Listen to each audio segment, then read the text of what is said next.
Video में हम यार कुछ एक्सरसाइज करने वाले हैं ऑब्जेक्ट्स की। तो पिछले वीडियो में मैंने आपको बताया था ऑब्जेक्ट्स को यूज करके, और हमने कुछ प्री डिफाइंड ऑब्जेक्ट्स भी देखे थे, है ना। तो इस वीडियो में मैं आपको कुछ एक्सरसाइज दूंगा जो कि आपको मेरे साथ साथ करनी है। तो चलिए शुरू करते हैं, ठीक है। तो सबसे पहली चीज यहाँ पे मैं आपको बोल रहा हूँ, एक ऑब्जेक्ट बनाना है आपको, जिसमें क्या होने वाला है। तो एक जैसे कि मान लो हमारी एक ई कॉमर्स की वेबसाइट है ना, तो उसमें बहुत सारे प्रोडक्ट्स होते हैं, है ना। तो आपको एक ऑब्जेक्ट बनाना है प्रोडक्ट का, ठीक है। तो उसके अंदर क्या क्या मेंबर्स होंगे, मतलब क्या क्या प्रॉपर्टीज और मेथड्स होंगे, वो मैं आपको बता देता हूँ। तो सबसे पहली प्रॉपर्टी होने वाली है आइटम नेम, जिसमें आपका आइटम का नाम होगा। उसके बाद में आप प्राइस बताइएगा उसकी, क्या हम रखेंगे। और फिर हम डिस्काउंट कितना होगा वो लिखेंगे। और उसके बाद में हम प्रोडक्ट का जो कोड होगा वो लिखेंगे, ठीक है। तो यहाँ पे मैं लिख रहा हूँ आइटम कोड।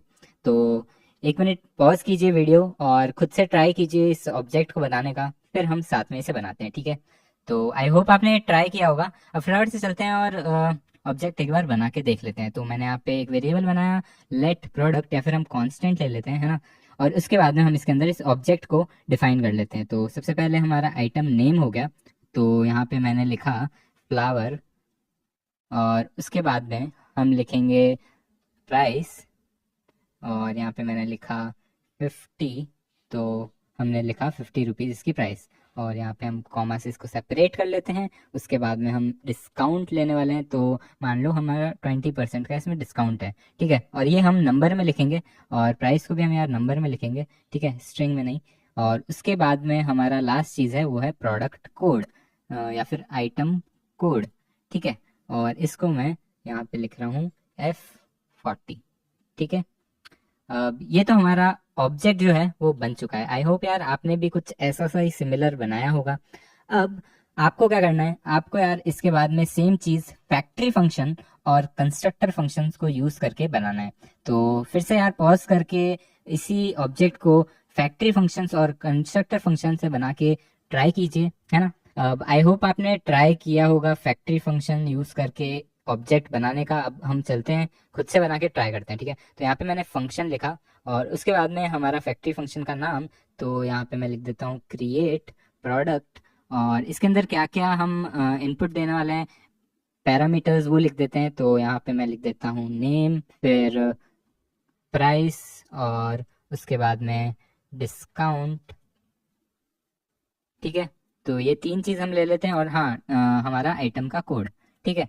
और उसके बाद में हमको क्या करना होता है, हमको रिटर्न करनी होती है एक वैल्यू। तो यहाँ पे मैंने लिखा रिटर्न, और फिर हमारा ऑब्जेक्ट लिटरल, जो कि हम इसको रिटर्न करने वाले हैं, ठीक है। फिर आइटम नेम जो होगा उसके अंदर आएगा नेम, फिर जो प्राइस होगी उसमें सिंपली प्राइस, डिस्काउंट में डिस्काउंट, और आइटम कोड में आइटम कोड, है ना। तो ये हमारा कंस्ट्रक्टर फंक्शन जो है वो रेडी हो चुका है। अब इसको यूज करते हैं। तो हमने नया कांस्टेंट बनाया कॉन्स्ट, और इस बार नया आइटम लेते हैं। तो आइटम मैं ले रहा हूँ फुटबॉल, ठीक है। इज इक्वल टू हमारा जो फंक्शन है उसे हम कॉल करेंगे। तो यहाँ पे मैंने लिखा क्रिएट प्रोडक्ट, और नाम हमारा है फुटबॉल। और प्राइस इसकी हम देने वाले हैं 400, और डिस्काउंट हम इसमें रखते हैं 10, और आइटम का कोड रखते हैं हम F30, ठीक है। अब ये हमने सेव किया, तो यहाँ पे हमारा फुटबॉल जो है ऑब्जेक्ट वो बन चुका है। अब सिमिलरली यार कंस्ट्रक्टर फंक्शन से भी इसे बना के देख लेते हैं। तो कंस्ट्रक्टर फंक्शन यार आपको याद हो तो हम उसमें पास्कल केस का यूज करते हैं, तो वो चीज याद रखना। और हमेशा आप जब भी कंस्ट्रक्टर फंक्शन बनाओ, तो आप जो ऑब्जेक्ट बना रहे हो ना, उसका स्टार्टिंग वर्ड हो, स्टार्टिंग अल्फाबेट हो, उसे आपको कैपिटल रखना है, ठीक है। तो फिर से फंक्शन को डिक्लेयर कर देते हैं। तो यहाँ पे मैंने लिखा फंक्शन, फिर हमारा जो कैपिटल में P, और प्रोडक्ट, ठीक है। उसके बाद में हम क्या लेने वाले हैं, एक एक पैरामीटर ले लेते हैं। तो सिमिलर यहाँ पे जो हमने पैरामीटर लिए हैं उसी को हम इसके अंदर डाल देते हैं।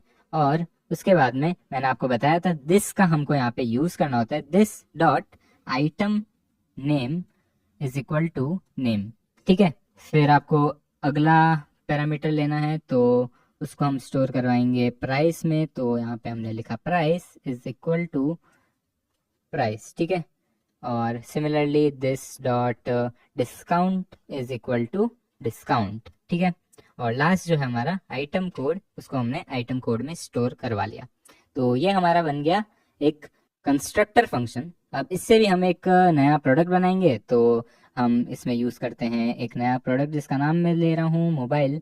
तो यहाँ पे मैंने लिखा मोबाइल इज इक्वल टू हमारा कंस्ट्रक्टर फंक्शन जो कि है प्रोडक्ट, और उसको कॉल करवाएंगे तो हमको क्या क्या पास करना है। सबसे पहले तो नेम, तो जैसे कि मान लो वन प्लस नॉड, ठीक है। और उसके बाद में कॉमा करके हमने लिखा उसकी प्राइस, तो जैसे कि मान लो यहाँ पे हमने लिखा 30,000, और डिस्काउंट हम लिख देते हैं 5, और आइटम कोड हमने लिखा OP20, ठीक है। तो अब हमने तीनों तरीकों से एक ऑब्जेक्ट बना के देख लिया है। आई होप आपने ये सारी चीज़ें ट्राई करी होगी और आपको भी एकदम सही रिजल्ट मिले होंगे, है ना। अब हमको क्या करना है ये देखते हैं। अब आपको एक यहाँ पे मेथड बनाना है, और इसके अंदर आप कंस्ट्रक्टर फंक्शन में ही एक मेथड बनाओगे जिसमें डिस्काउंट की जो वैल्यू है वो हमको कैलकुलेट करके वो ऑटोमेटिकली दे देगी। तो जैसे कि मान लो यहाँ पे 5% का डिस्काउंट है, तो 30,000 का 5% कितना होता है वो आपको वो डिस्काउंट मेथड जो है वो रिटर्न करके दे रहा होगा। ऐसा आपको एक फंक्शन बनाना है इस प्रोडक्ट कंस्ट्रक्टर फंक्शन के अंदर। तो चलिए एक बार पॉज करिए, खुद से ट्राई कीजिए, और फिर हम मिलते हैं हमारे सोल्यूशन में। तो आई होप आपने ट्राई किया होगा और आपको अच्छे से रिजल्ट्स मिले होंगे। नहीं तो आप आ जाओ हमारे साथ, फिर से देख लो कैसे हम बना सकते हैं। तो यहाँ पे हमने लिखा डिस्काउंट वैल्यू, और फिर हम क्या करेंगे, फंक्शन यहाँ पे डिक्लेयर करेंगे, और हम यहाँ पे एक एनोनिमस फंक्शन ले रहे हैं, उसके बारे में हम डिटेल में आगे पढ़ेंगे।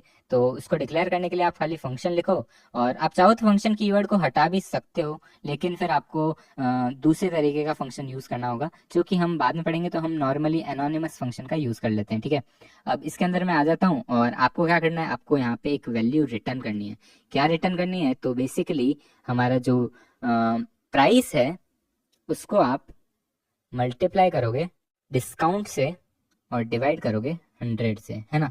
तो आपका जो डिस्काउंट वैल्यू है वो ऑटोमेटिकली निकल के आ जाएगा, ठीक है। तो चलिए चलते हैं कंसोल में और एक बार इसको यूज करके देख लेते हैं। तो यहाँ पे हमने लिखा मोबाइल, MOBILE, और जैसे ही मैं मोबाइल लिख रहा हूँ यहाँ पे अनडिफाइंड आ रहा है। क्यों? क्योंकि यार हमने छोटी सी मिस्टेक करी, यहाँ पे न्यू कीवर्ड का यूज नहीं किया है। तो जब भी आप कंस्ट्रक्टर फंक्शन बनाते हैं आपको याद रखना है आप न्यू कीवर्ड का साथ में यूज करें, तभी जाके वो जो ऑब्जेक्ट है वो डिक्लेयर होगा, ठीक है।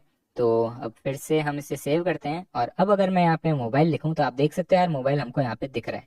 डॉट डिस्काउंट वैल्यू हमको लिखनी है, और इसको जैसे ही हम कॉल करेंगे तो यहाँ पे आपका डिस्काउंट जो है वो 1500 का बन रहा है, वो आपको दिख रहा है ना। तो ये एक छोटा सा एक्सरसाइज हमने करके देखा है। आई होप आपको चीज़ें समझ में आई होगी, और बस समझ में आई है तो लाइक कीजिए, शेयर कीजिए इस वीडियो को अपने दोस्तों के साथ जो कि वेब डेवलपमेंट सीखना चाहते हैं। और अब मैं मिलूंगा आपसे अगले वीडियो में, तब तक के लिए सी या, have a great day, and I will surely catch you guys in the next one.